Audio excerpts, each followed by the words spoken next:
Hey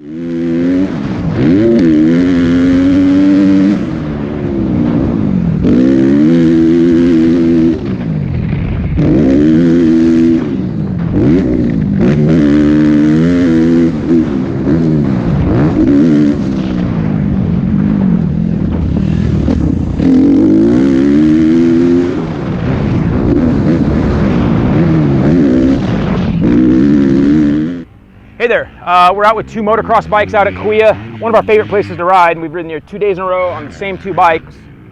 It's really hot today, so we got our motos in early. I just did like a 44, which is really good. Lately I've been sucking with my foot problem. Anyway, we got the 2018 RMZ 250 and 2018 CRF 250. These are two really good 250s, although they're not at the top of the class. KTM and Yamaha, Husqvarna, probably at the top of this class for AT. These bikes are both really good, but for the top amateur racers chasing the Loretta's, Dream, and all that stuff, they're probably going to be looking for the most power possible, and those bikes are probably there. Now, both of these bikes I've used for projects, really fun projects. The 18 Honda is an all-new motor for Honda. Really good, fun bike. Has tons more over rev than the old bike, but it's lacking on power. We did this bike, just shot it with Vital, and this bike's really fun. We put a big bore kit, which we actually had to make one because there's not one available yet. So we did a 265cc Vertex big bore piston. Millennium bored the cylinder and replated it.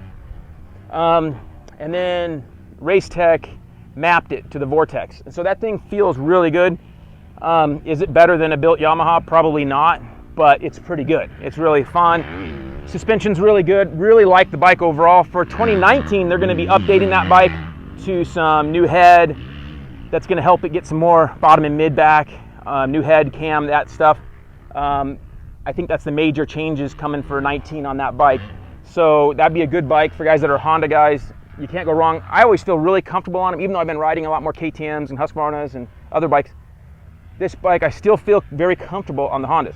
Now, the Suzuki, it finishes pretty much last in most of the shootouts, and that's because the motor's a bit lagging and the suspension's not very good as air fork stock. This bike we just shot with Ping at Racer X, and we put on some 2012 RMZ 450 forks, which isn't a cheap, easy fix for most guys, but I found some on Craigslist for 300 bucks.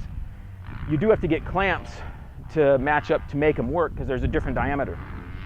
So with those on, and the motor's at 270, and Jamie at Twisted mapped this thing, it runs really good. Still not as good as probably a built Yamaha or KTM, but a really good, strong bike. Now this bike, one of the things with the Suzukis is you can find really good deals on these things. So for a beginner kid, I don't think you can go wrong with how much you can save on buying one of these over, say, a KTM or a Yamaha. So just something to think about on the Suzuki.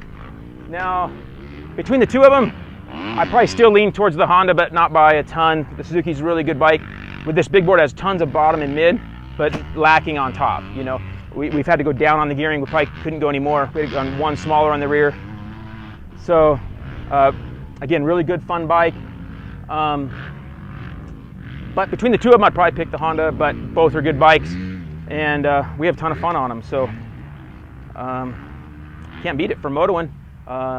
Good days of motoing. Out here at Kauai today, we had new 250 champ, Schlesinger and Ferrandis out there. And I held them off for like a corner or so, so it was a little bit scary. Not as bad as Glen Helen when it's packed with pros, so this place doesn't get too many pros. So, fun deal. We'll see you out at the track.